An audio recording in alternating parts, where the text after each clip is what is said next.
Yang kedua, waqala rahimahullah, inna ahla zaman qa'tullu bi thalathi ilalin bil jahli wad da'wa wa adami qabul nasiha. Waqala rahimahullah, usulul 'asi thalathun, al jahlu wal hawa wad da'wa. Ini saya bacakan, saya artikan sedikit. Beliau mengatakan tidak bisa kita mencapai apa yang kita inginkan kecuali dengan mengikut Nabi SAW. Yang kedua, beliau mengatakan penduduk zaman ini terkena 3 penyakit, yaitu kebodohan. Yang kedua adalah pengakuan untuk diri sendiri. Yang ketiga, tidak mau menerima nasihat. Kemudian beliau juga mengatakan sumber kemaksiatan itu ada 3, yaitu 1 karena bodoh, yang kedua karena hawa nafsu, yang ketiga karena ad-da'wah, yaitu mengaku. Assalamualaikum warahmatullahi wabarakatuh. Waalaikumsalam.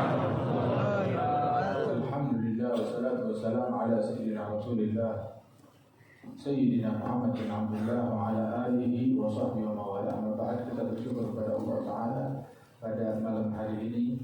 Kita mengawali malam kita dengan salat maghrib berjamaah dan dalam majlis ilmu. InsyaAllah salat isya berjamaah di Masjid Nur Syamsiyah. Mudah-mudahan Allah Ta'ala berikan berkah di dalam Muhammad dan juga diberikan kesehatan, afiat, dan juga semua kita yang hadir tempat ini, para habaib, para kiai, para asatidz, para hadirin, para hadirat. InsyaAllah mendapatkan anugerah dan berkah dari Allah.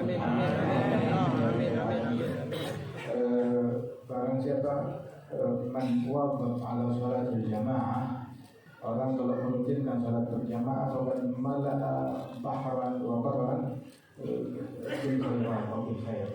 Barang siapa yang melazimkan sholat jamaah, maka dia telah memenuhi langit dan bumi, memenuhi daratan dan lautan dengan pahala dan kebaikan. Alhamdulillah, Rabbi ja'alna muqimis shalah insyaallah. Wa min dzurriyyatina rabbana taqabbal du'a. Allah Ta'ala menjadikan kita orang yang mendirikan salat. Keturunan kita keturunan yang mendirikan salat, dan keluarga kita keluarga yang mendirikan salat. Sebagaimana dikatakan Nabi Nas illa salatuhum. Sesungguhnya apa yang menimpa manusia, apa yang menimpa mereka adalah hasil daripada salat mereka. Karena kalau sholatnya baik, maka insya Allah yang dia dapatkan juga baik. Akan tetapi manakala yang dia dapat keburukan, maka hendaknya dia mengintrospeksi sholatnya dia, hubungannya dengan Allah Subhanahu Wa Taala. Bagaimana dikatakan malam susu min dunia illa bima naqasa min dinik. Tidak ada kebocoran yang terjadi dalam perkara duniamu, melainkan sesuai dengan kebocoran kecacatan yang terjadi dalam perkara agamamu. Manakala kita ada masalah di dalam perkara dunia kita, baik itu ekonomi atau kesehatan atau keamanan atau apapun juga, ketika kita terjadi melihat ada kekurangan, ada kebocoran, ada kecacatan dalam perihal dunia tersebut, maka hendaknya kita introspeksi dalam hubungan kita dengan Allah Subhanahu Wa Taala. Pasti ada kecacatan di situ, ada yang tidak beres di situ. Sebab tidak terjadi kecacatan, kebocoran dalam perkara dunia, melainkan sesuai dengan kebocoran dan kecacatan yang terjadi dalam perkara akhirat kita. Mudah-mudahan Allah Ta'ala perbaiki dunia kita dan akhirat kita. Dunia dan agama kita diperbaiki dan ditingkatkan oleh Allah Subhanahu Wa Taala. Sebagaimana dikatakan tadi, bahwasanya problemnya orang sekarang itu adalah akibat kebodohan, al-jahl wal hawa, mengikuti hawa nafsu, wad da'wah. Dakwah itu mengklaim yang palsu, luhur yang menipu manusia. Waliyadzubillah min dzalik. Adapun al-jahl, sebagaimana dikatakan oleh ulama, itu penyakit yang berbahaya. Fil jahli qabla al-mauti mautun li ahlihi wa ajsaduhum qabla al-quburi qubur. Kebodohan sebelum kematian itu adalah kematian. Dan orang yang bodoh adalah bagaikan mayat hidup yang menampung hati yang bodoh, yang tidak mengenal kepada Allah Ta'ala. Dan kalau engkau punya musuh orang bodoh, ya biarin aja, gak usah dicelakain. Kita bermusuhan sama orang bodoh, biarin aja, gak usah dicelakain, gak usah diganggu. Kebodohan dia yang bakal mencelakakan dirinya sendiri. Mata belugul a'da min jahil, ma yablughul jahil min nafsih. musuh tidak akan mampu membahayakan si bodoh sebagaimana si bodoh mencelakakan dan membahayakan dirinya sendiri. Nah, kebodohan itu fatal dan bahaya. Dan dikatakan oleh Imam Muhammad al-Baqir kepada putra beliau Sayyidina Ja'far Shadiq, dia bilang, ya waladi al-ilmu jamil wa bi wa ba' ajbal. Ya waladi al-jahal ghabih wa bi wa ba' ajbal. Wahai putraku, ilmu itu adalah indah, tetapi kalau yang punya ilmu kamu dan saya lebih indah lagi. Kenapa? Sebab kita dari keluarga ilmu, keturunan Rasul Sallallahu Alaihi Wasallam. Ilmu indah, tapi kalau yang punya ilmu adalah keluarga Nabi, orang yang memiliki hubungan dengan ulama, dengan para wali-wali, mereka berilmu, lebih indah lagi. Dan kebodohan itu adalah tercela. Tapi kalau yang bodoh kamu dan saya, maka lebih memalukan lagi, lebih aib lagi. Habib Ali bin Muhammad al-Habsyi Sahibul Mu'did yang kita rayakan haulnya kemarin di Solo itu beliau bilang, ya madahal jahal fi man yanfasir bil rijal. Sungguh betapa memalukan, betapa aib kebodohan apabila kebodohan itu ada pada diri orang yang memiliki hubungan dengan wali-wali besar. Dia punya hubungan dengan wali-wali besar, terus dia nggak punya ilmu, aib, memalukan. Nah, karenanya itu tuntut ilmu, belajar.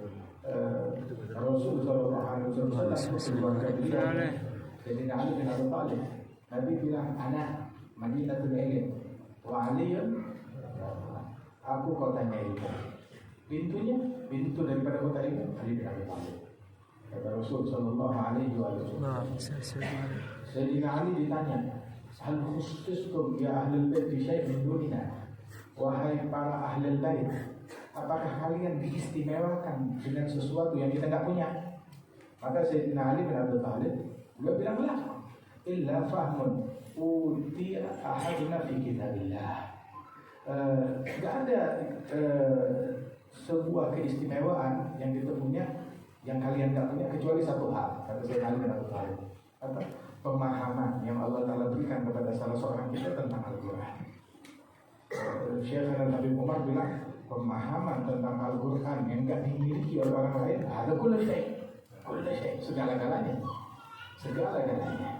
di situ. Sebab wahyu terputus, akan tetapi pemahaman daripada wahyu tersebut senantiasa ada pewaris sempurna dari Nabi Muhammad Sallallahu Alaihi Wasallam.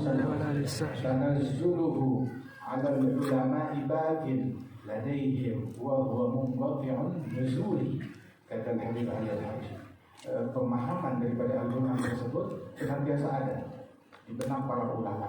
Walaupun Al-Quran wahyunya sudah putus, tetapi pemahamannya senantiasa diperbaharui. Bagi orang-orang yang diistimewakan oleh Allah Jalla Jalaluhu Ta'ala Azamatu, fasalu ahlal dzikri in kuntum la ta'lamun. Hanya kepada ahli dzikir apabila kalian tidak mengerti, apabila kalian tidak mengetahui. Nah, karena itu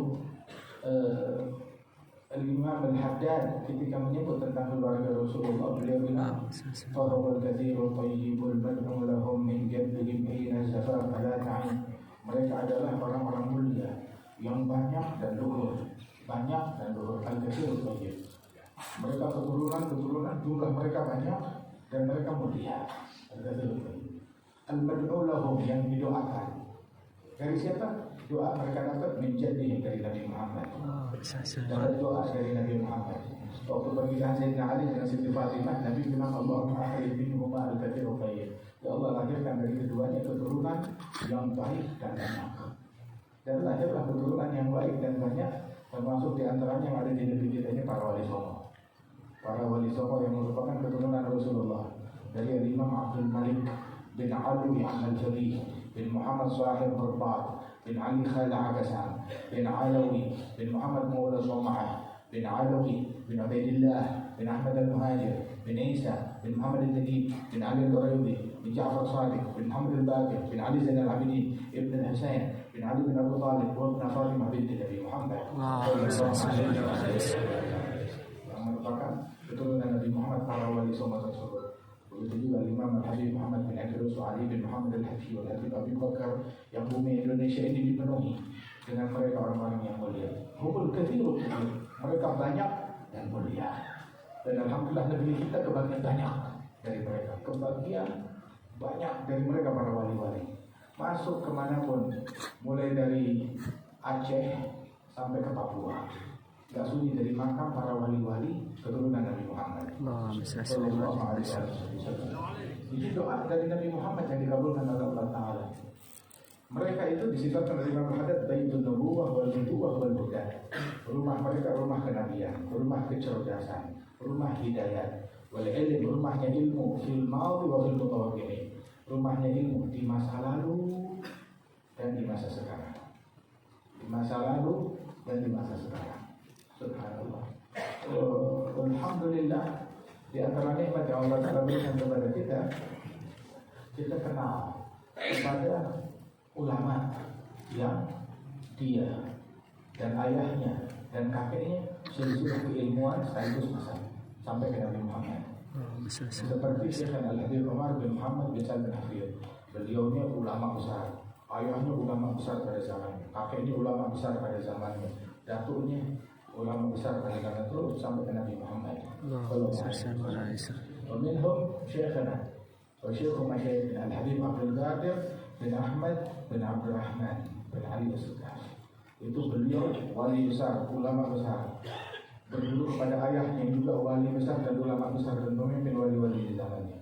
Berguru kepada ayahnya lagi terus sampai ke Nabi Muhammad Sallallahu Alaihi Wasallam. Jadi silsilah ayah abun datalaga an abihi wa hakada, ayah dari ayahnya dari kakeknya sampai kepada Nabi Muhammad. Alim ibn alim ibn alim, ulama anaknya ulama, putranya ulama, terus sampai ke atas orang yang paling alim. Subhanallah. Nah karena itu keilmuan tersebut penting. Nabi bilang kun aliman, muta'aliman, atau mustami', atau muhib, wala takun khamisan zatahlim. Jadilah kamu orang alim yang berilmu, atau muta'alim, pelajar menuntut ilmu, atau mustami', pendengar ilmu, atau muhib, pecinta ilmu. Antara ulama, santri, atau pendengar ilmu, atau pecinta ilmu. Gak punya waktu mendengarkan, paling gak cinta ulama, cinta santri, cinta majelis ilmu, cinta tempat ilmu. Wala takun khamisan, jangan jadi orang yang kelima. Siapa? Orang yang kelima yang bukan ulama, bukan santri, bukan pendengar, bukan pecinta. Siapa? Orang sial. Waliyahzubillah, ini saya akan binasa, akan celaka. Ciri orang yang beruntung dan orang yang sial. Kalau kita mau tahu cirinya itu, ulama bilang al-ilm yulhamuhu as-su'ada wa yuhramuhu al-ashqiya. Ilmu Allah Ta'ala ilhamkan hanya kepada orang yang beruntung. Orang yang sial diharamkan daripada ilmu tersebut, terharamkan daripada ilmu tersebut. Tapi ilmunya satu paket. Ilmu itu bukan cuma sekedar teorinya aja. Ilmu teorinya berikut isinya juga, pengamalannya, nurnya, hakikatnya, berkahnya. Satu paket ilmu tersebut. Bukan cuma sekedar teorinya. Kita kalau beli durian kulitnya doang atau isinya? Nah, sama isinya juga. Begitu. Kita kalau makan jeruk, kulitnya doang atau isinya juga? Nah, kalau kita beli jeruk, kalau makan jeruk isinya doang. Isinya doang. Tapi kalau kita beli kan ya ada kulitnya juga ada, bukan bungkusnya kita cari. Begitu juga ilmu, bukan kemasannya aja, bukan kostumnya aja, bukan teorinya aja, tetapi isi daripada ilmu tersebut. Itu ulama bilang al-ilmu yahdifu bil amal fa in ajabah wa illa tahal. Ilmu berbisik. Ilmu itu berbisik kepada pemiliknya, amalkan saya, praktekkan saya. Kalau bisikannya digubris, berkah. Tapi kalau nggak digubris, ilmu itu pergi, meninggalkan dia. Yang pergi nurnya, sirnya, keberkahannya, cahayanya itu pergi. Tapi fisiknya, teorinya tetap ada. Loh, kenapa teorinya tetap ada? Untuk alat bukti yang memberatkan dia pengadilan Allah besok. Nah karena itu ilmu itu dengan diamalkan. Al-ilmu bil a'mali yazku bil ahwali wa laysa bil aqwali wa kathratil jidali. Al-ilmu khasyah kulluh yu'raf bidzaka ahluh. Ilmu dengan pengamalan, bukan dengan orasi, bukan juga dengan jidal, bukan juga dengan debat. Tapi ilmu itu kalau diamalkan bertambah, bukan dengan debat, bukan dengan jidal. Ilmu adalah rasa takut kepada Allah.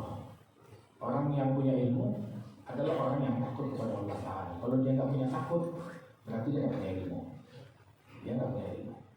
Nah, mau tahu orang yang berilmu, mereka memiliki takut. Itu di Hadramaut ada orang yang paling berilmu di zaman itu, namanya Al-Imam Abdurrahman bin Muhammad Al-Masyhur. Ada Habib Abdurrahman bin Muhammad Al-Masyhur, Sahib Muhyah Mustajidin. Itu adalah beliau imam mufti Diyar Hadramiyah, mufti Hadramaut di masanya. Beliau adalah sahabat dengan Habib Ali bin Muhammad Al-Habsyi, dan beliau yang mendirikan Rubat Tari, yang pengajar pertama di Rubat Tari. Ada Habib Abdurrahman Al-Masyhur, Sahib Zawiyah. Dan beliau ini Habib Abdurrahman bin Muhammad Al-Masyhur adalah dikenal sebagai Hufdha di Hadramaut. Dia ulama paling alim, tapi juga ahli ibadah yang paling hebat. Beliau orang yang paling alim di zamannya, dan beliau juga tuh sampai dia bikin tuh tadwin sholat buat 100 tahun. Dia bikin tadwin sholat buat 100 tahun, dia mengadakan riset. Bukan cuma sekedar hitungan aja, tetapi dibuktikan dengan riset oleh beliau.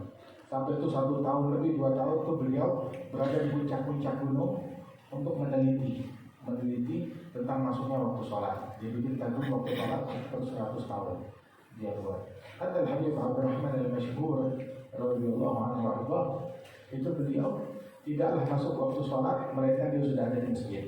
Dia sudah ada berwudu, sudah ada di masjid. Masuk waktu sholat dia yang azan, sebab dia yang paling mengerti waktu. Dan juga dia yang qomat, yang iqamah, sebab yang berhak iqamah adalah yang azan. Siapa azan berarti dia yang berhak iqamah. Yang iqamah tidak boleh orang lain kecuali dengan izin dari orang yang azan. Sebab siapa yang azan, maka itu berarti dia berhak untuk iqamah. Tetapi dia iqamah dengan perintah dari imam. Tidak boleh iqamah sendirian. Kalau azan perintah waktu.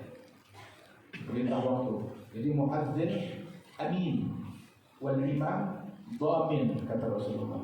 Orang yang azan itu harus amanat, dipercayakan tentang masuknya waktu. Tidak boleh asal, jangan latah, jangan ikut-ikutan, harus amanat, tahu waktu. Kemudian juga wal imam dhamin, imam itu adalah dhamin, dia yang menjamin, dia yang tanggung jawab.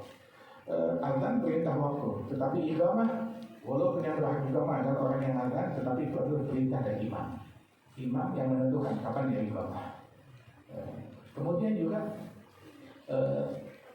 yang berhak untuk jadi imam adalah orang yang paling alim. Bahkan Habib Abdurrahman Masyhur itu sebelum waktu sholat dia sudah ada di masjid. Dan karena dia yang paling mengerti tentang waktu, dia yang azan. Dan karena dia yang azan, dia yang berhak iqamah. Dan karena dia orang yang paling alim, dia juga yang jadi imam. Dia yang azan, dia yang iqamah, dia juga yang paling yang jadi imam. Sebab dia orang yang paling alim. Radhiyallahu anhu. Itu khilaf antara ulama, mana yang lebih afdal, jadi imam sholat atau azan? Dijawab katanya yang lebih afdal adalah yang jadi imam. Kenapa? Sebab Nabi tidak azan, Nabi jadi imam. Dijawab lagi oleh ulama, kalau Nabi yang azan hukumnya jadi wajib, sebab Nabi yang manggil, itu orang wajib datang. Itu artinya senantiasa dalam perdebatan antara ulama tersebut. Dijawab lagi dari firman Allah Ta'ala, wa ma tahsunu qawlan mimman da'a ila Allah. Siapa yang lebih indah ucapannya dibanding orang yang ngajak kepada Allah, ngajak kepada sholat. Kalimat yang terbaik. Alhasil semuanya fadilah, semuanya adalah kebaikan. Hatta Habib Abdurrahman Masyhur orang yang paling alim. Itu beliau ilmunya banyak, tapi ibadahnya juga banyak. Sebab ilmunya satu paket. Itu beliau selama 40 tahun itu nggak pernah luput sholat jamaah. 40 tahun dia nggak masuk waktu sholat, melainkan dia yang azan, dia yang iqamah, dia yang jadi imam. Kemudian selama 40 tahun itu beliau itu tiap kali habis sholat isya dia sholat ba'diyah isya 2 rakaat. Itu dalam ba'diyah isya selama 40 tahun tuh ba'diyah isya'nya dia habis baca Fatihah, dia baca rakaat pertama alif lam mim sajidah, rakaat kedua setelah Fatihah dia baca surah Al-Baqarah. 40 tahun nggak luput hal yang semacam ini. Ada hal yang masyhur, menakjubkan, hebat. Tapi rupanya alhamdulillah Allah Ta'ala muliakan mata saya ini melihat guru kami pun Al-Habib Umar demikian juga. Ba'diyah isya'nya itu berpuluh-puluh tahun dari saya kenal tahun 93. Dari tahun 93 kita mengenal beliau. Itu kalau kita lihat sholat ba'diyah isya'nya itu rakaat pertama baca alif lam mim sajidah. Tahu dari mana? Soalnya pas baca alif lam mim sajidah rakaat pertama ada sujudnya di tengah. Itu alif lam mim sajidah. Rakaat kedua baca surah Al-Baqarah. Dan beliau pun mengajarkan kita pun juga dikasih tahu demikian amalan yang dilakukan oleh para salafus saleh radhiyallahu anhum wa radhiyallahu. Waktu itu syuyukhina yang amalannya demikian. Ada. Nah itu Syekh Al-Habib Al-Masyhur cerita, Habib Ali Masyhur bin Hafidh, Habib Umar bin Karim bilang itu ada satu orang diutus oleh ayahnya sampaikan hajat kepada Habib Abdurrahman Masyhur ulama itu. Sampai ke rumahnya Habib Abdurrahman Masyhur, ini anak dan kok di ruangan sana lagi sholat sunnah. Maka dia sampai ke ruangan Murabbah Habib Abdurrahman Masyhur lagi sholat sunnah, lagi sujud. Ditungguin lama sujudnya. Selesai bangkit dari sujud, itu sejadahnya udah basah kuyup dengan air mata. Sejadahnya basah kuyup dengan air mata beliau. Itu ulama kayak begitu. Ada orang ulama tapi nggak pernah nangis buat Allah Ta'ala. Nah, ilmu apa yang dipelajari? Ilmu mewariskan rasa takut. Mana rasa takutnya kepada Allah? Kita di Indonesia kita melihat Al-Habib Umar bagaimana menangis dan ngajak kita untuk menangis. Dan tangisannya di kegelapan malam sendirian lebih banyak daripada yang kita saksikan, daripada yang kita lihat. Kalau di Allah anhum wa ajma'in. Jadi itu yang penting adalah ilmu. Kebodohan itu penyakit. Kebodohan penyakit. Penyakit orang sekarang dua. Antara dia bodoh tidak belajar ilmu, atau salah belajar ilmu. Salah guru, salah ngaji. Kalau bodoh, obatnya gampang, belajar selesai. Ya, kalau bodoh, maka tinggal belajar selesai masalah. Tapi kalau salah ngaji, nah itu nggak cukup diajarin, sok tahu, dikasih tahu, nah saya udah tahu. Tapi kamu tahu, tahunya kebalikan dari yang hakikat. Sama ibaratnya orang suruh ngebangun di lahan kosong. Dia mau bangun masjid, mau bangun rumah, lahannya kosong, oh gampang. Ya tinggal apa namanya? Tinggal kita bangun. Tapi sekarang suruh bangun, saya mau bangun rumah, mana bangunannya? Di tanahnya udah ada bangunan 20 lantai. Udah ada bangunan 20 lantai, basementnya 5 lantai ke bawah. Terus kita suruh bangun musola di situ. Bagaimana kita harus membongkarnya, harus repot urusannya. Gara-gara salah ngaji yang membangun pemikiran yang berkebalikan dari yang sebenarnya. Nah itu orang kalau udah salah ngaji itu, jahil itu ada dua. Ada jahil basir, ada jahil murakkab, ada jahil ringan. Stadiumnya itu stadium 1. Ada jahil murakkab, jahil itu berlapis. Udah stadium 4. Ya, orang tuh kalau di stadium 4 bagaimana? Kalau bisa sembuh itu belum mukjizat. Nah, tapi biasanya lewat. Ya, kalau udah begitu jangan kasih obat, kasihkan kamar. Stadium 4 2 3 atau 3 udah susah. Jahil murakkab. Nah, ketika orang salah ngaji, salah berguru, salah belajar dari orang yang tidak bersanad. Sanad itu penting. Orang mau belajar fikih, mau ngomong tentang fikih, sanadnya itu kemana? Mau ngomong tentang tafsir Al-Quran, sanadnya kemana?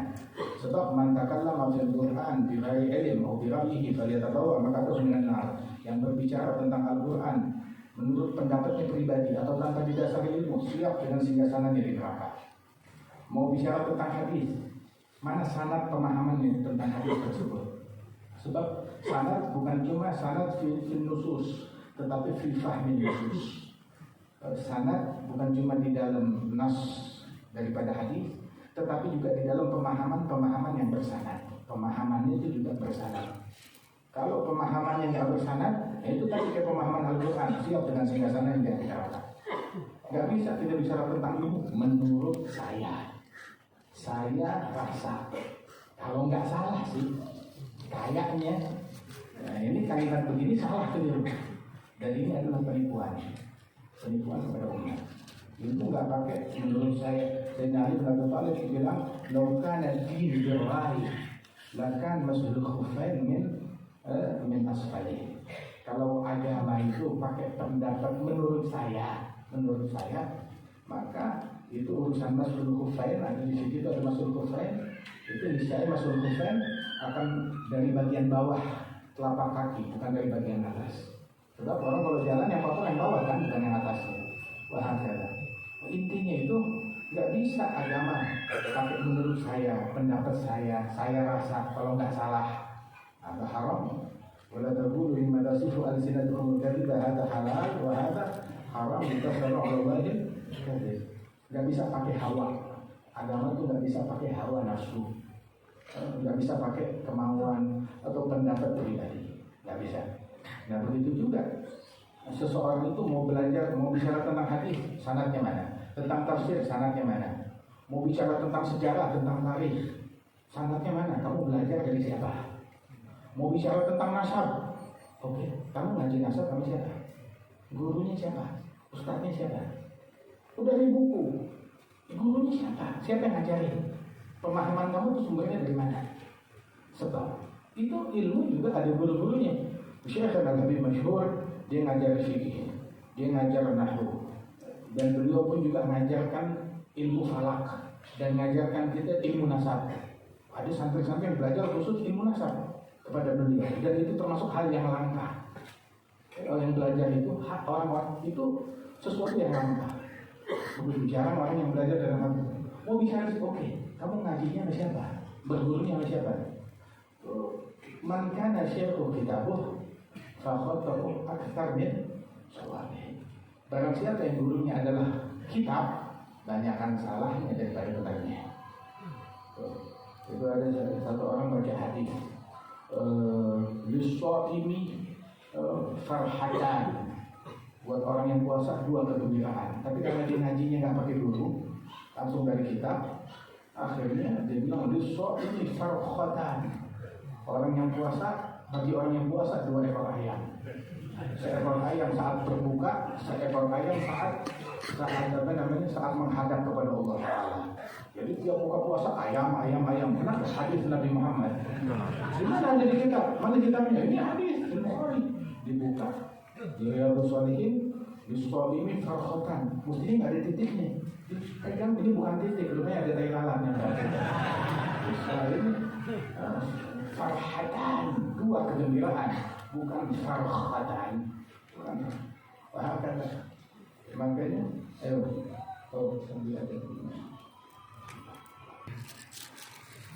alhamdulillah. Ilmu harus bersanad, sumbernya dari mana? Dan sanad di dalam keilmuan itu sama seperti nasab di dalam hubungan darah. Sebagaimana orang kalau dia mengklaim sesuatu tapi nggak ada bapaknya siapa, itu namanya anak haram, anak zina. Begitu juga orang mengklaim suatu ilmu akan tetapi sanadnya nggak ada maling namanya. Sama seperti orang yang mengklaim tanpa jelas ayahnya siapa, bapaknya siapa, wajib atau tidak benar. Ala kulli hal, itu penyakit orang sekarang itu antara bodoh akan sesuatu atau salah belajar, salah berguru, dan salah berguru lebih fatal daripada kebodohan itu sendiri. Makanya kita menuntut ilmu, lihat-lihat, belajar menuntut ilmu, jangan lihat belajar menuntut ilmu itu jangan lihat dari yang followernya paling banyak. Dari kapan itu follower sebagai standar di dalam belajar, dalam mengaji? Akan tetap yang paling populer. Bukan dilihat dari popularitas, bukan dilihat dari follower yang banyak, bukan juga dilihat dari masanya, pengikutnya banyak atau enggak dilihat dari situ. Akan tetapi dari ulama yang jelas asal usulnya yang bersanad. Sampai dikatakan bahwasanya orang kalau mau mencari guru itu dikatakan man la yanfa'uk lahzuh la yanfa'uk lahzuh. Manakala kamu tidak bisa mengambil manfaat dari seorang guru hanya dengan melihat orang tersebut tidak ada manfaat yang bisa kamu petik, maka jangan harap kata-katanya bisa memberikan manfaat kepada kamu. Cari guru yang hanya dengan melihatnya kamu bisa dapat manfaat sebelum kata-katanya, baru kata-katanya. Dan ilmu itu bukan didapat dari medsos, ilmu bukan didapat dari buku, dari kitab, tapi ilmu itu kalau jangan sudur dari jalan, didapat dari hati dan dari sanubari, dari berjumpa langsung dengan para masyayikh, dengan para guru. Makanya Nabi Muhammad waktu berusia kepada kita 23 tahun. Ya sebenarnya bisa aja dipaketin Al-Quran ke tiap rumah, selesai. Akan tetapi kenapa tidak harus nunggu 23 tahun? Perjumpaan, pertukaran, proses daripada ilmu tersebut dan penyampaiannya kepada para sahabat hingga melahirkan para imam-imam besar, para wali-wali besar, hingga ke zaman kita sekarang itu kita bisa mendengar hadisnya Nabi Muhammad SAW yang diucapkan oleh Nabi Muhammad. Sorry, masih segar. Kemudian juga penyakit orang sekarang adalah ittiba'ul hawa, mengikut hawa nafsu, mengikut obsesi. Kita punya kemauan, ingin sesuatu, silahkan berkeinginan. Tetapi nggak setiap kali kita ingin sesuatu langsung kita turutin saat itu juga. Harus kita ukur dengan mizan. Allah Ta'ala menurunkan Al-Quran dan Allah menurunkan mizan kepada kita sekalian. Mizan ini adalah neraca untuk kita menimbang segala sesuatu.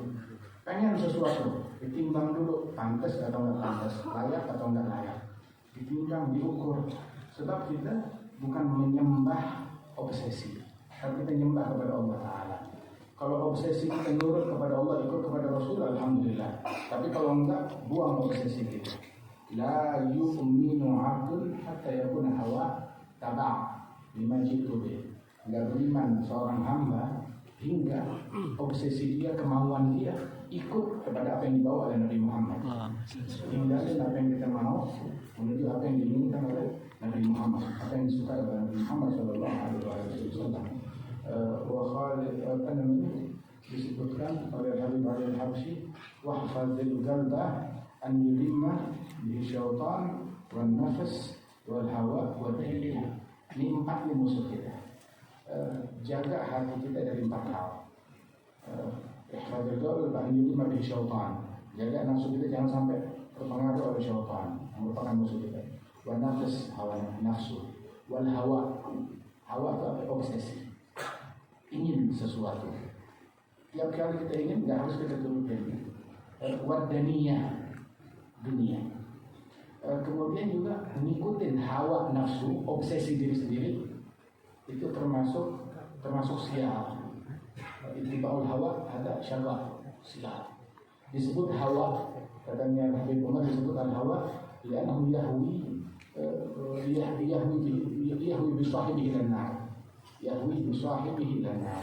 Disebut hawa sebab dia menjerumuskan atau menarik penyembahnya dia ke dalam api neraka. Wal hawa, hawan. Apa itu hawan? Kehinaan, kerendahan. Orang kalau mengikuti obsesi bakalan hina, bakalan rendah. Bakal hina. Ngikutin hawanya dia. Ngikutin hawa nafsu sendiri. Bagaimana? Apalagi ngikutin hawanya orang lain. Hawanya orang lain. Obsesinya orang. Obsesinya pemimpin tertentu, pejabat tertentu, termasuk juga obsesinya keinginan istri. Sama juga hawa. Kita nggak boleh ngikutin hawa nafsu kita. Obsesi diri. Terus ya sama, obsesi orang juga jangan ikutin. Jangan kita ikutin obsesi lain. Yang saya mau, nggak semuanya harus diturutin. Apalagi yang orang lain mau hawanya kita atau hawanya pemimpin, pejabat, atau hawanya istri, sama tidak. Al-Imam Al-Hasan Al-Basri bilang la yusbihu rajul yuti'u imra'atahu fi matawah illa akabbahu Allah finnar.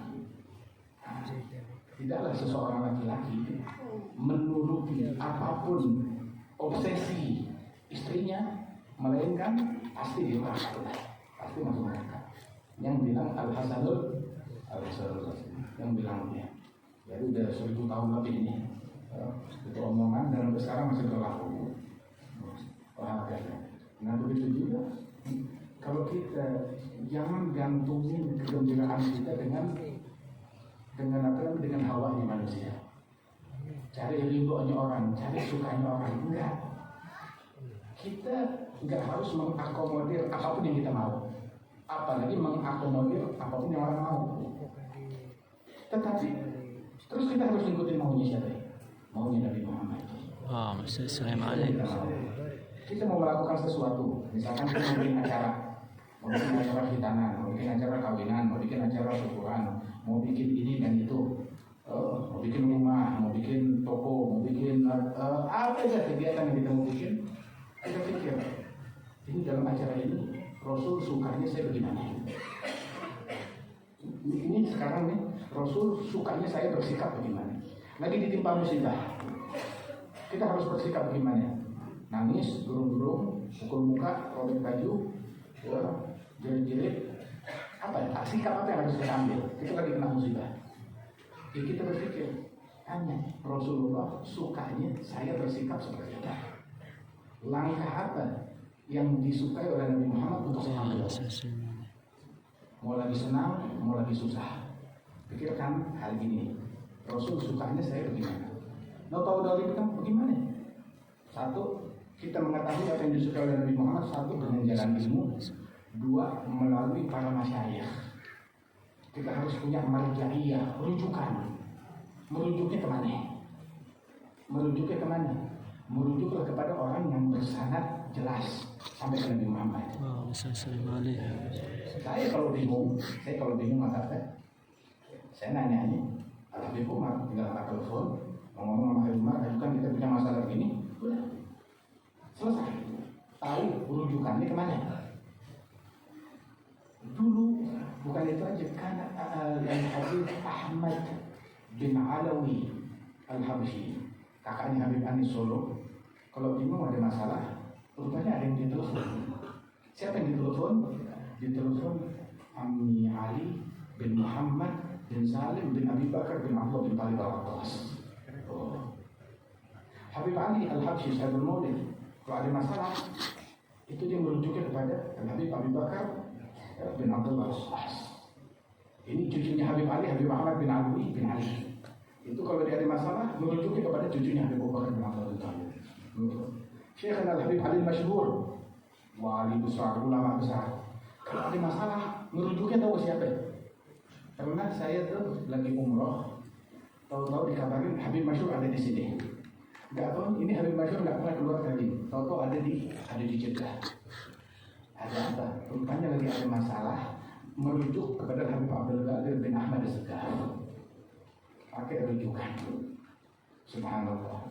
Sahabat kalau dia ada masalah merujuknya ke Nabi Muhammad. Wah kada. Sebab ma khaba man istashar wa ma nadima man istakhar.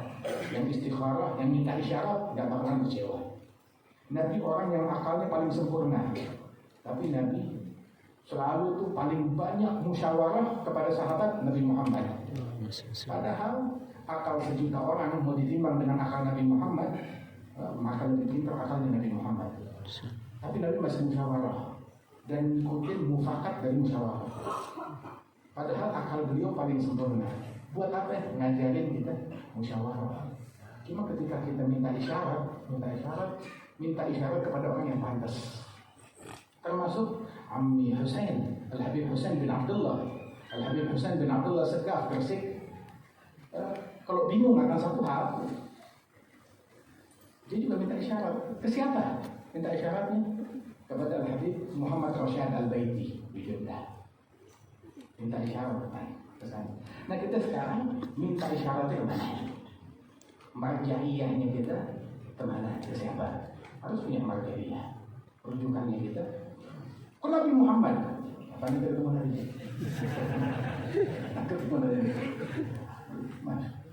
Carilah orang yang terkoneksi benar kepada Nabi Muhammad Sallallahu Alaihi Wasallam. Sampai Al-Habib Muhammad bin Salim Al-Attas di Masjid La'al di sana Singapura, yang besoknya haulnya beliau, Habib Muhammad bin Salim. Itu beliau bahkan ketika mau bangun masjid pun juga musyawarah, minta isyarat kepada Al-Jad Al-Habib Ali bin Abdurrahman Al-Haji. Begitu. Untuk menamakan masjid Ali bilang, "Khalas, saya sekarang mau pergi haji, saya bakal pergi ke Hadramaut, saya akan minta izin, minta isyarat kepada para salaf dan minta izin kepada Rasulullah." Subhanallah. Hingga pulang dalam arah baliknya balik, khalas bikin. Dan beliau yang punya kitab yang resmikan. Radhiyallahu anhu wa arda tahun 50-an di Masjid Tahal di sana. Makanya kata Sayyidina Imam Ja'far Shadiq bilang, "Dhalla man laysa lahu syekh yurshiduh, dhalla man laysa lahu safih ya'buduh." Tersesat orang yang tidak punya guru yang membimbing dia. Yang tidak punya guru membimbing dia, mengarahkan dia, bakalan bingung, bakalan tersesat. Bakalan bingung, bakalan tersesat. Tapi orang yang punya guru tidak bakalan bingung. Orang kalau punya syekh yang benar, yang jelas, salahnya dia benar, apalagi benarnya. Benarnya dia udah benar, halas, nggak diragukan. Tapi salahnya benar bagaimana? Gurunya nggak bakal tinggal diam. Kalau dia salah, gurunya nggak bakal tinggal diam. Oh ini salah, gurunya pasti akan mengarahkan. Jangan, gitu. Koreksi, akan dikoreksi. Gurunya nggak bakal tinggal diam. Gurunya nggak bakal tinggal diam. Kalau memang betul itu gurunya dan itu terbukti. Cari syekh. Cuma orang sekarang tuh katanya, kalau kita mau minta isyarat kepada seseorang, pastikan kita pasrah kepada orang tersebut. Ya, jangan dia sudah merencanakan sesuatu, tinggal butuh pembenaran doang. Tahu pembenaran?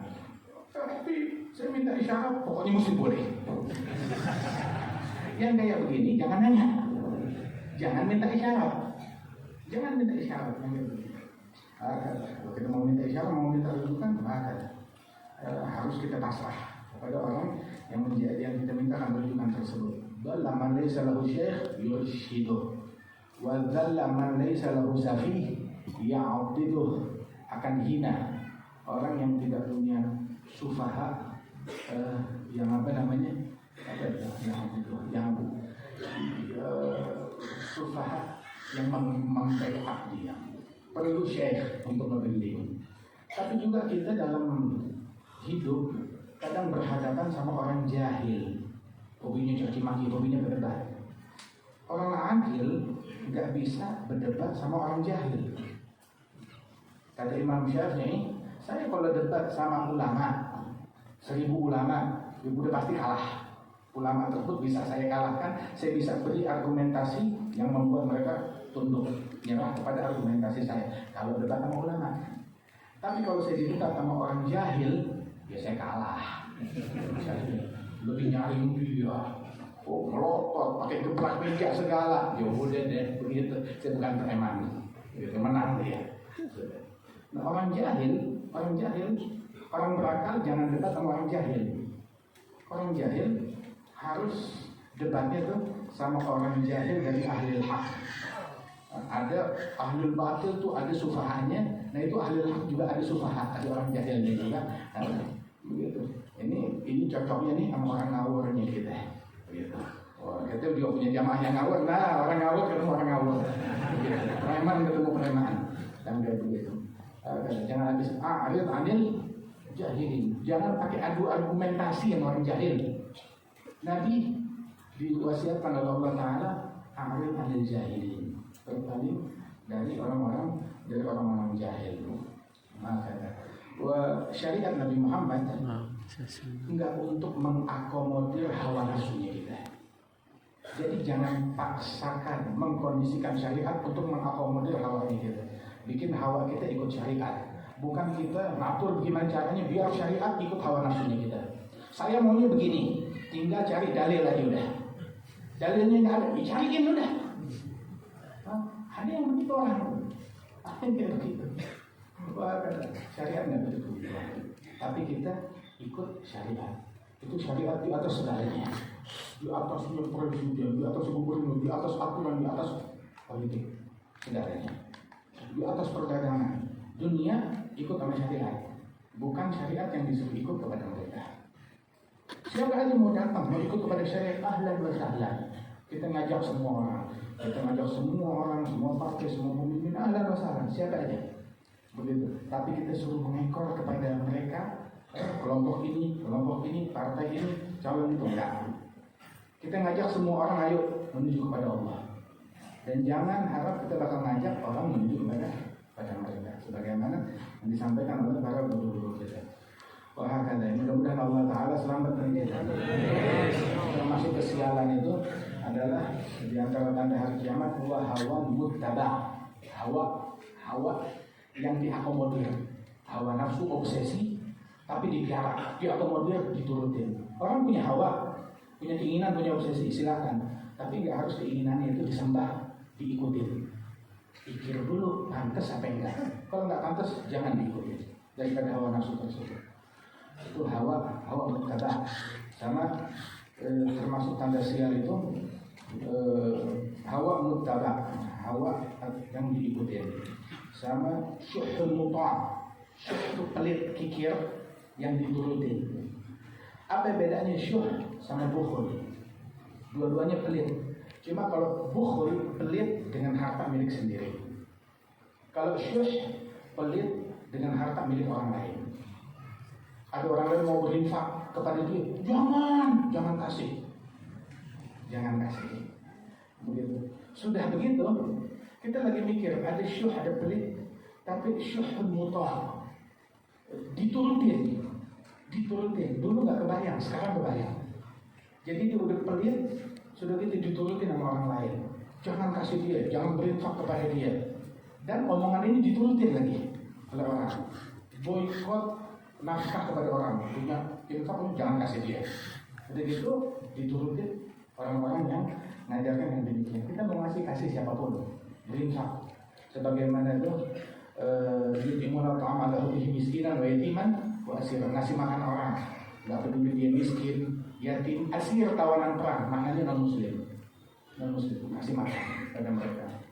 Syuhun muta', hawa muttaba, sama yang terakhir tuh tanda sial itu ijabul mar'i bi ra'yihi. Orang itu kagum dengan pendapatnya sendiri. Dia punya quotes, punya omongan, punya pendapat, wah kagum dengan pendapatnya sendiri. Subhanallah. Dan ternyata tahu gak, ini kalau kita buka Facebook tapi yang versi bahasa Arab di website atau Instagram yang versi bahasa Arab, ya, ternyata itu like atau suka itu kalau bahasa Arab tulisannya apa? Ijab. Berikan ijab, berikan suka, berikan like. Kalau bahasa Arab berikan ijab. Persis seperti sabda Nabi Muhammad. Artinya orang tuh kalau habis taruh sesuatu, ijabnya berapa nih? Di ijab disukai oleh 1.000, 2.000, 1.000.000, 2 juta. Itu yang diperhatikan. Waliyadu billahi. Ala kulli hal, mudah-mudahan Allah Subhanahu wa ta'ala selamatkan kita daripada kebodohan, daripada mengikuti hawa nafsu, daripada dakwah lain yang tidak diridhoi oleh Allah Subhanahu wa ta'ala. Amin.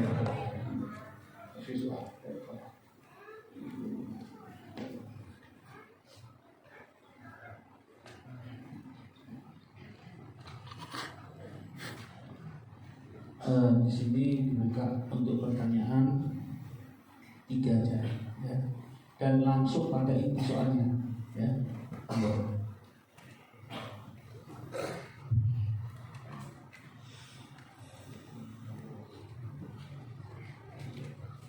Assalamualaikum warahmatullahi wabarakatuh. Saya Abdullah dari Surabaya. Ingin bertanya tadi dari penjelasan Habib, di mana di zaman sekarang untuk berilmu kita harus belajar dengan guru secara langsung. Nah, sedangkan jika kita sudah terlambat dalam belajar atau mengajar ilmu itu karena faktor usia, apakah salah kita belajar dengan cara mendapatkan ilmu dari sosial media seperti Instagram, TikTok, yang dimana itu ada video para habaib, para ulama yang menjelaskan tentang ilmu atau amalan atau ijazah seperti itu. Dan apabila kita ambil ijazah itu bila tanpa bertemu atau berhadapan langsung dengan para habaib atau ulama itu, apakah itu sah atau tidak jika ditamat? Mohon penjelasannya, terima kasih. Ya, Nabi Muhammad bilang kun alim atau muta'alim atau mustami' atau muhib. Rasul membukakan peluang, jadilah engkau ulama atau santri penuntut ilmu. Tapi juga untuk jadi santri tidak memungkinkan.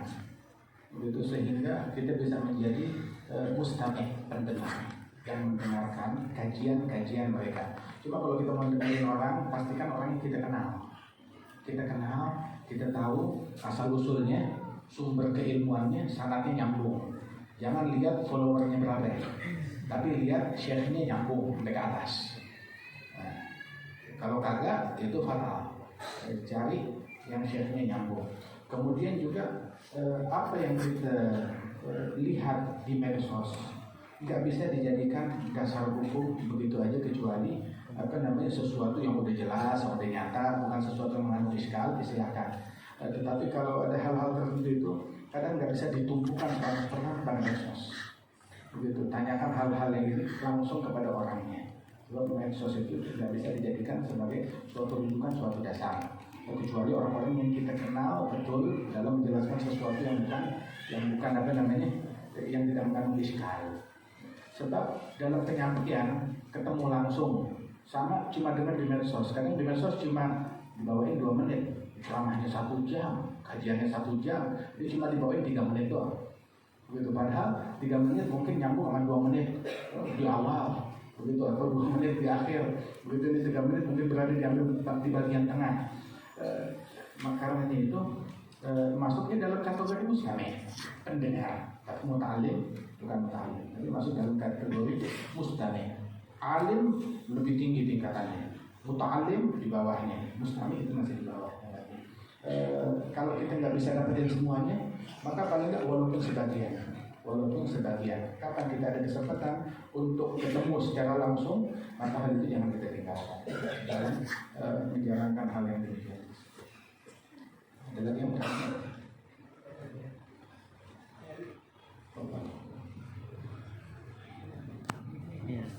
Yes. Mana tanya sudah? Assalamualaikum warahmatullahi wabarakatuh. Maaf, nama saya adalah Muhammad Anwar Mahibin Jindan dari Madura. Alhamdulillah hadir pada kesempatan ini sangat bahagia, bahagia yang tak terkira. Dari kami mohon pencerahan yang lebih tentang kalau kami itu kehadir majelis, senangnya bukan main. Artinya remang dan senang sekaligus ada niat kuat untuk mengamalkan. Namun ketika mungkin di rumah atau mungkin kehilangan kontrol hati kami untuk bisa beramal lagi, mungkin ada clue atau hal-hal yang bisa menjaga hati kami untuk tetap selalu mengamalkan ilmu yang penting. Terkadang kami itu terlalu dosa kami dilakukan lagi, sadar lakukan lagi itu. Mohon penjelasan dan doanya dari Habib. Assalamualaikum warahmatullahi wabarakatuh. Hadir majlis fadilahnya besar, hadir secara langsung fadilahnya besar. Karena ada keistimewaan yang tidak didapat daripada ketika orang cuma mengikuti secara online. Walaupun secara online dapat pahala, dapat kebaikan. Begitu, tapi juga ketika hadir langsung ada juga fadilah keutamaan yang lebih baik lagi. Subhanallah, dan lebih berbekas di dalam hati. Terutama juga kita mengumpul di dalam sebuah kumpulan, Masya Allah, anugerah Allah, rahmatullah turun tercurah kepada mereka, diliput oleh para malaikat.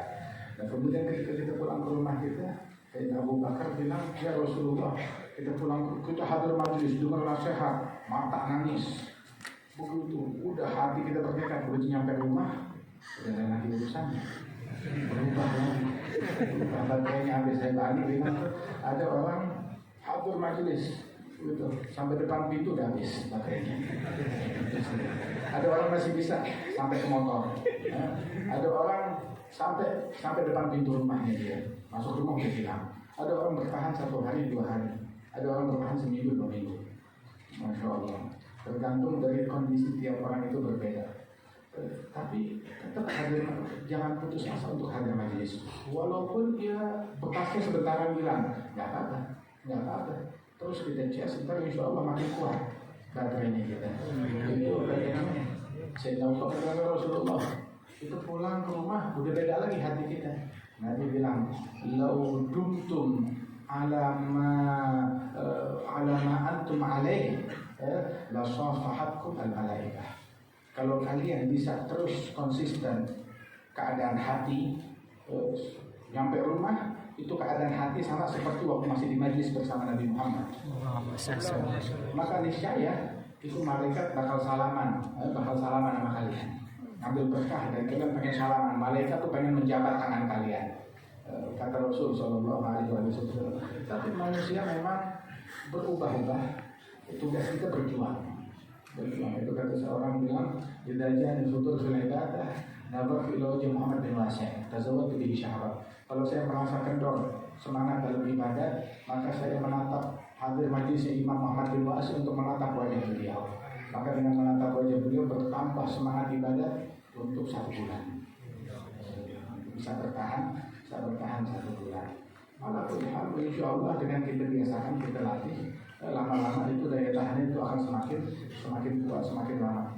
Nggak jadi masalah. Sampai rumah hilang lagi, kita ngadu sama Allah, harus hilang lagi. Kalau kita punya kesungguhan, insya Allah bakal dikuatkan oleh Allah Subhanahu Wa Taala.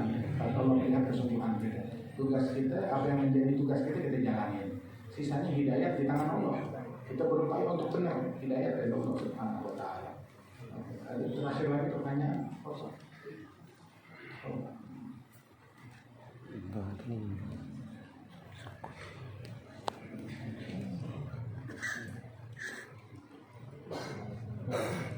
Dua pertanyaan. Assalamualaikum warahmatullahi wabarakatuh. Tadi disampaikan oleh Habib tentang masalah wali songo ya. Nah, wali songo. Saya teringat ada dua sebab firman Allah, "Idza jaa ajaluhum yasta'khiruna sa'atan wa yastaqdimun." Begitu ya. Di Surabaya ini ada Sunan Ampel namanya gitu. Sebenarnya Sunan Ampel itu ada masjid. Di dalam masjid itu ada basoleh. Basoleh ini hidupnya sampai 9 kali gitu. Nah, lalu bagaimana kalau dihubungkan dengan firman Allah, "Idza jaa ajaluhum yasta'khiruna sa'atan wa yastaqdimun." Ini pertama dia. Kemudian pertanyaan kedua, ada orang ibadahnya top gitu, bagus banget ya, khusyuk dan lain sebagainya. Tapi hidupnya biasa-biasa saja. Tetapi anehnya ini, ada orang ibadah orang jahil seperti yang disampaikan tadi, ibadah jahil hidupnya begitu indah dan enaknya dibanding daripada orang yang ibadahnya begitu mentok dan begitu indahnya. Dan mengapa terjadi itu? Mohon penjelasan itu. Assalamualaikum warahmatullahi wabarakatuh. Nabi Isa bin Maryam yuhyil mauta biidznillah, menghidupkan orang yang sudah mati dengan izin dari Allah Subhanahu Wa Taala. Itu saat orang tersebut yang sudah meninggal dunia dihidupkan lagi oleh Nabi Isa bin Maryam. Dan sesuatu mukjizat bagi seorang nabi bisa juga Allah Ta'ala munculkan keajaiban tersebut di tangannya para wali-wali, tapi ala sabilil karamah. Apa yang menjadi mukjizatnya para nabi-nabi itu bisa menjadi keramatnya para wali-wali. Wa athbitan li awliyal karamah faman nafaha fambidan kalamah. Kita istilahkan para wali-wali mereka memiliki karamat. Barang siapa yang ingkar kepada karamat, maka buang omongannya dia. Sebab karamat itu banyak terjadi dan disebutkan di hadis Bukhari atau di Quran. Masya Allah, itu banyak daripada kejadian dan karamat tersebut. Karamatnya para wali-wali dan mukjizatnya para nabi-nabi. Termasuk di antara mukjizatnya Nabi Isa adalah menghidupkan orang yang sudah mati. Kan ajalnya sudah habis. Kata siapa ajalnya sudah habis? Kata siapa ajalnya sudah habis? Ya kan kita kira ajalnya sudah habis. Begitu akan tetapi dia tidak hidup kembali, melainkan ya berarti ajalnya ada beberapa menit yang belum habis. Mau dia 2 kali, 3 kali dihidupkan, 10 kali dihidupkan, ya, jadi masa buahan atau wakaf. Hal yang semacam ini terjadi kepada Nabi Isa, begitu. Nabi Isa diangkat oleh Allah Ta'ala ke langit, apa ajalnya udah habis? Belum, nanti dikembalikan lagi ke dunia ini menyambung daripada sisa daripada kehidupan dan ajalnya tersebut. Dan terjadi juga beberapa kejadian terhadap para wali-wali. termasuk Imam Syekh Sa'ad bin Ali bin Hajj. Begitu, ada peristiwa menunjukkan orang yang sudah mati. Imam Abu Bakar Al-Adni, Imam Ahmad bin Hashim Al-Habishi, terjadi kejadian yang sama seperti itu. Kata Syekh Abdul Qadir Al-Jailani, ada beberapa kejadian menghidupkan makhluk yang sudah mati. Wahakala, dan itu sesuatu yang karamat bagi mereka para wali-wali tersebut. Wal auliya dzawil karamatin utab wa man tahaw li waladin min ghairi ayat. Mereka para wali-wali memiliki karamat. Lahum ma yashauna inda rabbihim. Bagi mereka apapun yang mereka kehendaki. Wa bi yasma, wa bi yubsir, wa bi yabtashi, wa bi yamshi. In sa'alani la'u'tiyanna, in ista'adani la'u'idanna. Dalam hadis qudsi, dia melihat dengan aku, mendengar dengan aku, kata Allah, berjalan dengan aku, menyentuh dengan aku. Kalau dia minta apapun aku kasih. Dia berlindung, aku lindungi, kata Allah Subhanahu wa Ta'ala. Kata dia sholihin. Dan itu bisa terjadi. Kemudian ada dalam akidah Ahlus Sunnah wal Jamaah, dan itu terjadi. Ada kitab namanya Jami' Karamatil Auliya. Jami' Karamatil Auliya itu mengumpul mendapat kejadian-kejadian karamat para wali-wali. Dan Imam Abdullah bin Husain, Imam Abdullah bin Husain Al-Attas bilang, jangan kamu punya kecondongan kepada karamat. Kecondongan hati untuk pengen dapat karamat itu memutus seorang murid, seorang salih untuk mencapai maqam yang tinggi. Karamat, mereka tuh kalau ada karamat sebisa mungkin mereka tutupi, tidak mau kelihatan. Munculnya pun juga ya karena terpaksa. Tapi sebisa mungkin mereka tutupi. Terutama saat dan banyak alim yang ada di dari pihak kamu, mereka berusaha menutupi karamat tersebut. Waktu Imam Abdurrahman bin Yusuf al-Idrus itu terjadi beberapa karamat beliau di Mesir sampai beritanya ke Tarim, maka itu dikirimin surat oleh para guru-guru yang ada di Tarim.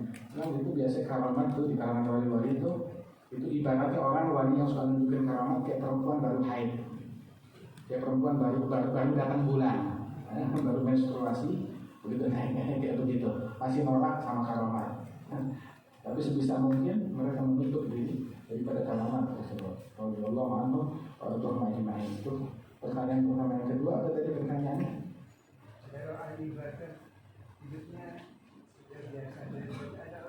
Iya. Nabi Muhammad SAW sehari makan, sehari nggak makan. Sehari makan, sehari nggak makan. Ada Nabi Muhammad. Fir'aun kenyang hidupnya. Nggak pernah sakit. Hatta pusing nggak pernah. Fir'aun. Hatta pusing nggak pernah. Begitu. Tapi Nabi Muhammad giginya patah, keningnya pecah, darah mengalir, diganggu, dilempari batu, sakit, pernah sakit. Rasulullah SAW diracun Nabi Muhammad. Kemudian juga kena musibah, sehari makan, sehari nggak makan. Datang malaikat diutus oleh Allah Ta'ala, kalau kau mau itu padang pasir, itu gunung dirubah jadi emas. Nabi bilang nggak mau. Bal aju'u yawman wa ashba'u yawman. Dan memilih sehari lapar, sehari makan. Kata Rasul Sallallahu Alaihi Wasallam, Allama Sayyidina Abdurrahman Barzaqi bilang, "Walakat ada jibalaha min aini zuhdan wa min ju'in tawal layali." Beliau enggan untuk dirubah itu gunung menjadi emas, kata Rasulullah Sallallahu Alaihi Wasallam. Kemudian juga asyadun nas bala'an al-anbiya, tsumma al-amsal wal-amsal. Orang yang paling dahsyat musibahnya para nabi-nabi.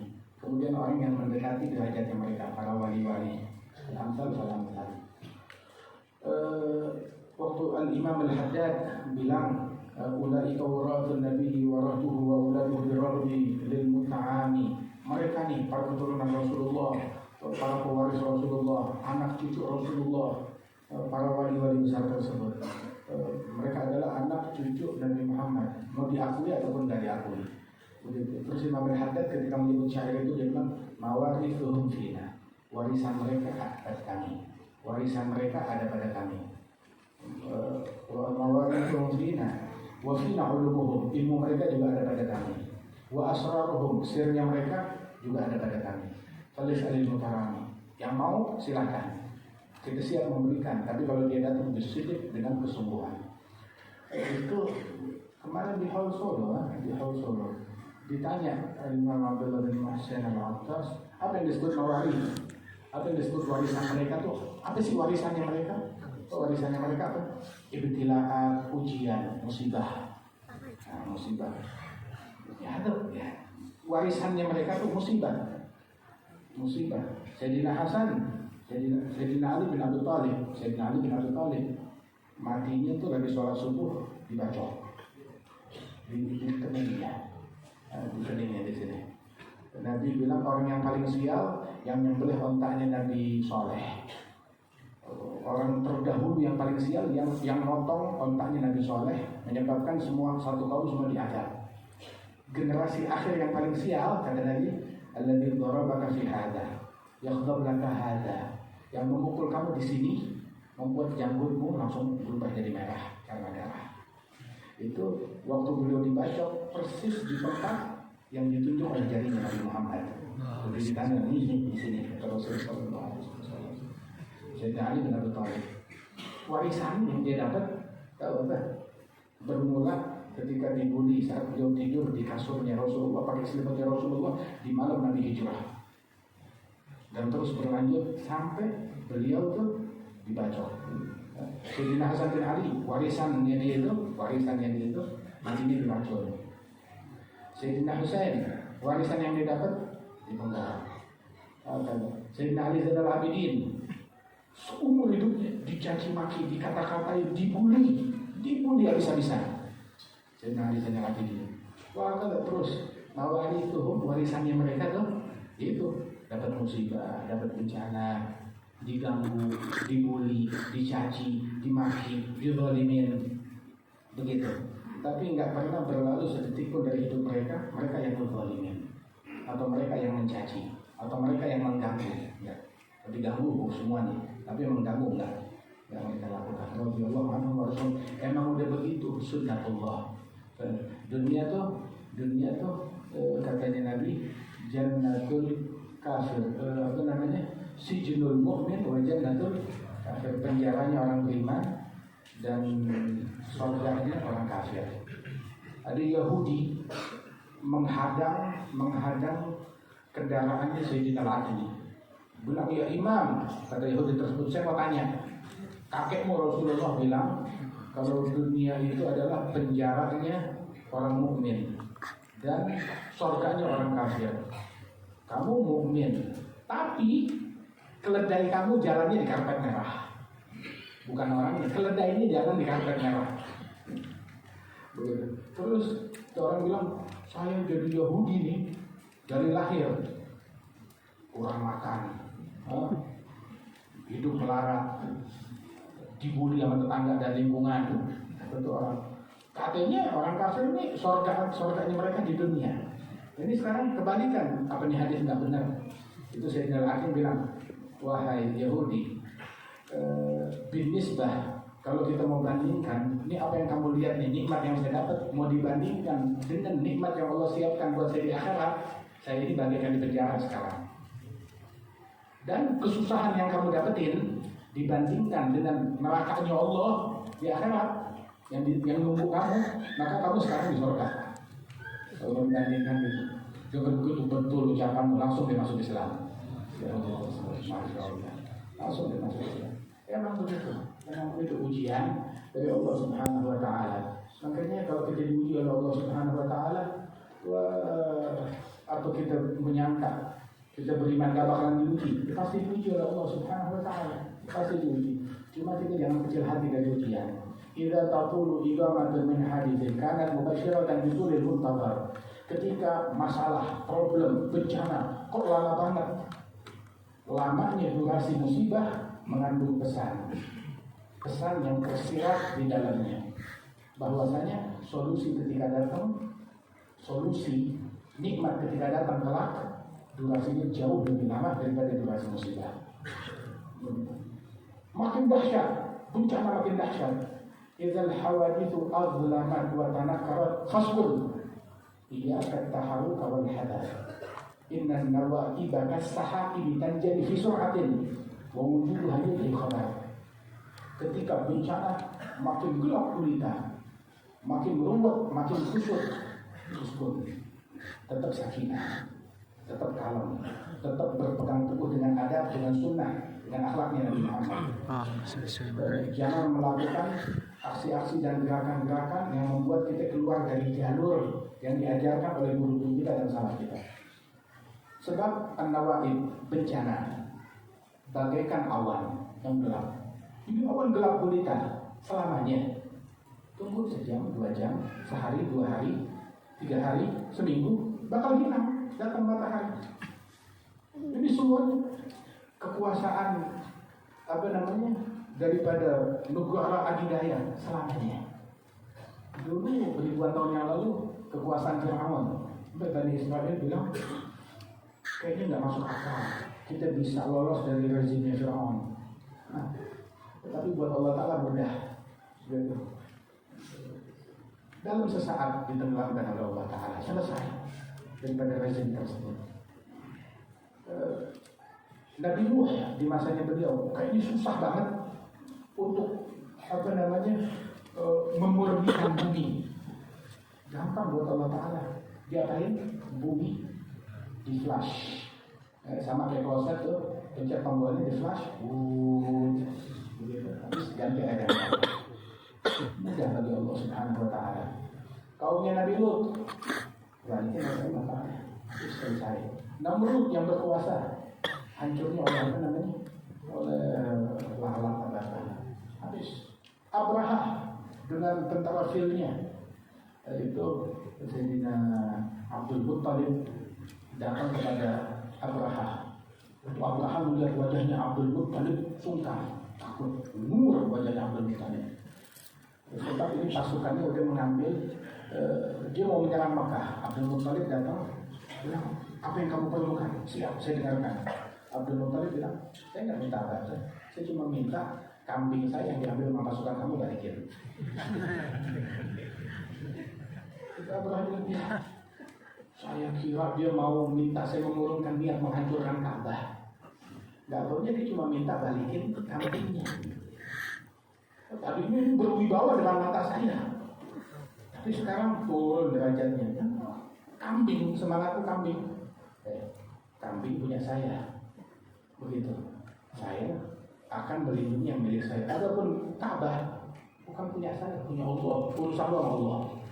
Nah, urusanmu sama Allah, bukan sama saya.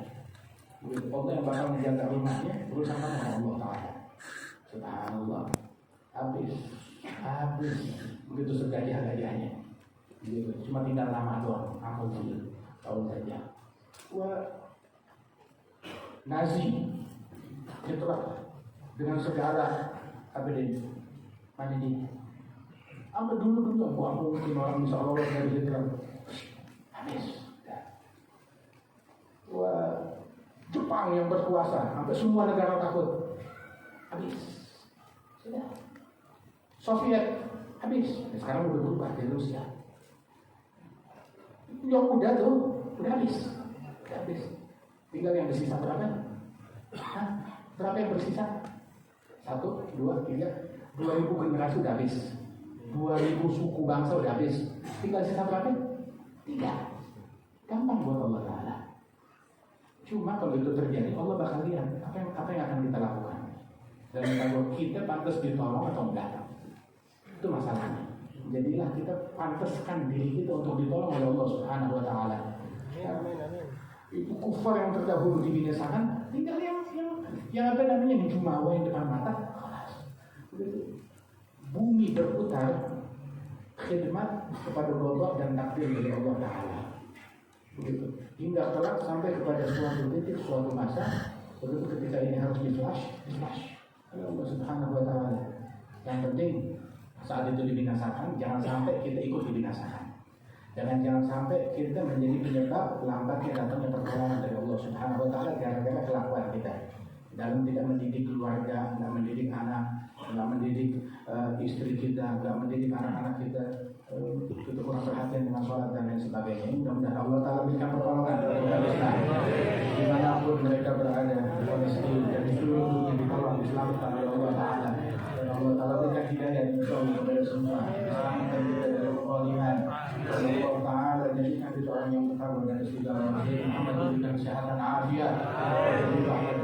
semua kita yang hadir berkat ini. Allah menjaga mana ada yang marhumah. Berkorban min ba'di tafarruqan ma'sumah. La tadrina wa lam yahwa ma'ana syai'an wa ma'rumah. Allah Ta'ala berkata ma taqaddama min awalina wa ajdadina. Subhanahu wa ta'ala بالخصوص سيدنا الحبيب علي بن محمد بن حسين بن عقيل بن شيخ الحبشي والحبيب محمد بن عيدروس الحبشي والحبيب محمد بن احمد المهضار وسيدنا وبركتنا الحبيب عبد القادر بن احمد الزكاه وجميع اولياء الكون اجمعين اولاد الشيخهم الرحمن الجنه واولاد التسع اجمعين ينفعنا بهم لا يحرمنا بركه ولي ولا بركه عارف ولا بركه عالم ولا بركه صالح ولا بركه دليل لا يحرمنا خير ما عنده بشر ما عندنا فاضلا لا احسانا فينا امتنانا ولا هديهم لنا صالحا يا مهدين الاخره سر الفتح إلى حضرة النبي الفاتحة